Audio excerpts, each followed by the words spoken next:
Hello and welcome to BusyWorksBeats.com. We have a new series where I show you guys step-by-step mixing. So let's hop straight into it. Today we're going to cover mid-side EQ and what it actually does. So let's hop in here. We're going to use FabFilter Pro Q3. And I want to show you guys the before and after a good mid-side EQ. So here's before. Listen to the piano. Here's on.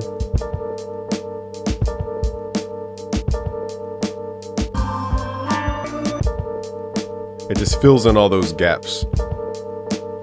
So think about a sound in two parts, middle and the side. I could sit here and explain the definition of middle and side. The short answer is that middle is really our brain's calculation of whatever is happening on the left side. If it happens on the right side at the same volume, same timing, same everything, it feels our brain centers it. So center is when something on the left and the right are exactly the same. Now side is when the left side and the right side are different. Okay, so just copying something and panning it hard left and right does not make it wider. If there's no change, it will just make it sound more centered actually. So now that we understand what mid is and what side actually is, the side is probably where you guys want to experiment a little bit more. So middle, the way I think about mid information is more so, is something stacking up too much? Okay, so let's just solo the mid real quick and solo these bands. All right, give it a sec. Okay, so let's solo these bands. Okay, so what's usually going to happen in the middle is your drum, your kick drum, your snare. Okay, so we have the kick sitting around, like 60 hertz, 40 hertz, bottom end of the snare hitting at about 200. And then we have the main instrument, which is usually the vocal at this point, but we don't have a vocal. So it's going to sit around 700, like as far as its dominant tone. Then we have hi-hats that usually sit around 5K to 8K somewhere. So that's the information in the middle most of the time. Okay, so unless you need to edit something, there's not really a point to mess with the mid as much. I haven't found me messing with mid signals that much. Usually I'm cutting in the mid. Okay, I'm not boosting in the mid. That's just a generalization though. Let's switch this to side mode and now let's solo the side of the sample.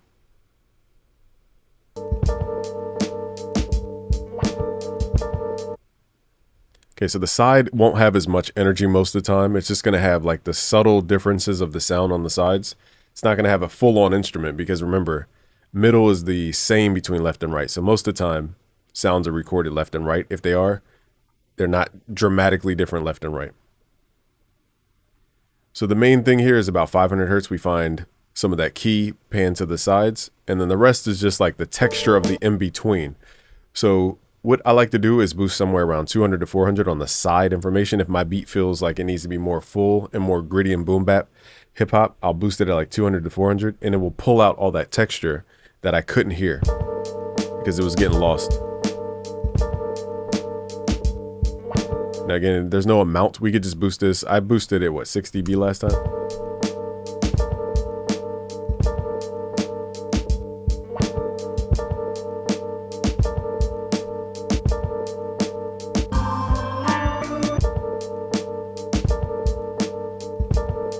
So this isn't a huge difference, but here's before.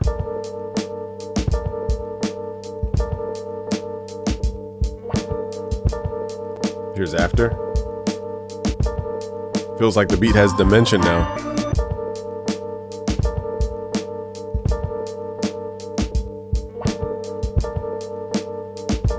So another great tool to really help you guys understand how important the side is the BXXL V3 from Brainworks. This is really good. What I'm using is total harmonic distortion, basically adding harmonics to the side so it fills out the side information a little bit more. And now we're pulling up a lot of that texture that we normally wouldn't hear.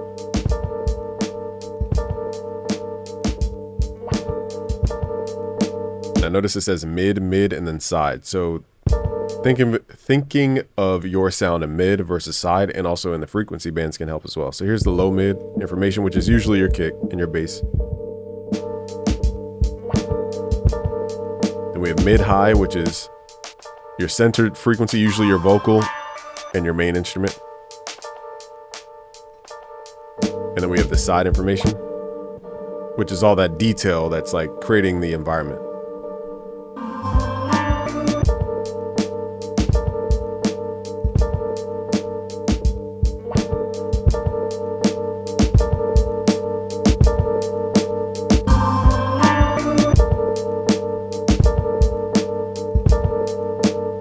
So what I'll do is I'll give you guys a real context. I'm not mixing this completely. We're just adding a clipper for more harmonics.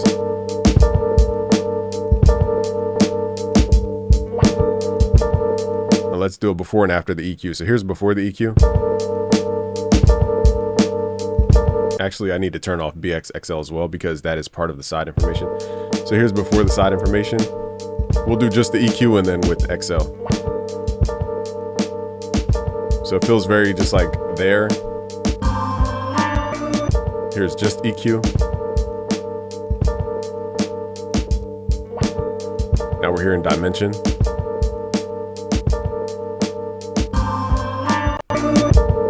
Here's with the distortion.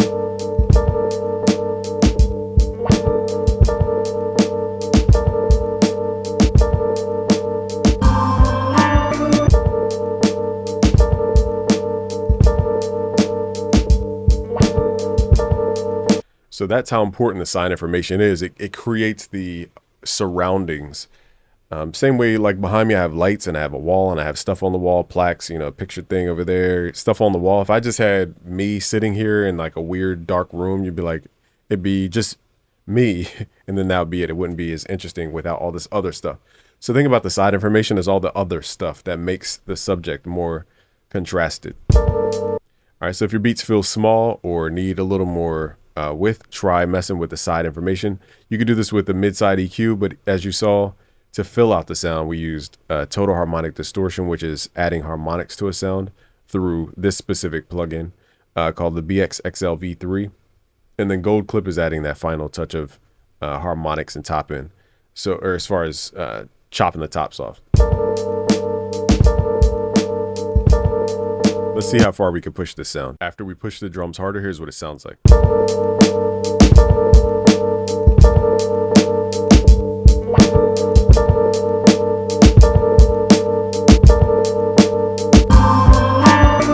Now, most people overly widen their sample. Here's my last kind of technique, but let's try narrowing the sample, and you'll notice that it actually makes the beat feel more cohesive. Sometimes overly widening just makes it feel loose and uncontrolled. So now I'm making the sample more narrow.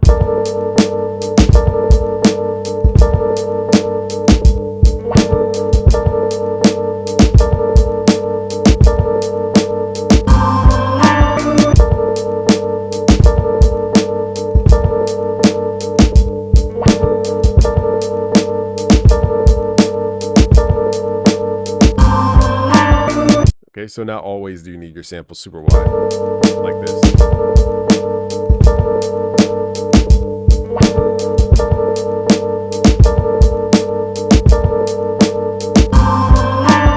So that's mid EQ, mid side EQ, but also some side techniques. I just wanted you to understand the importance of the side information. Whereas the mid is more so about getting the dynamics and really getting those resonances down. The side is more so about the expression of what you're trying to get the textures pulled out, in my opinion. So if you want to learn more, look at the Mixing Fundamentals course. Go to busyworksbeats.com. We have a course called Mixing Fundamentals. It will guide you through step by step all the things about mixing. All right, subscribe if you're new. Peace.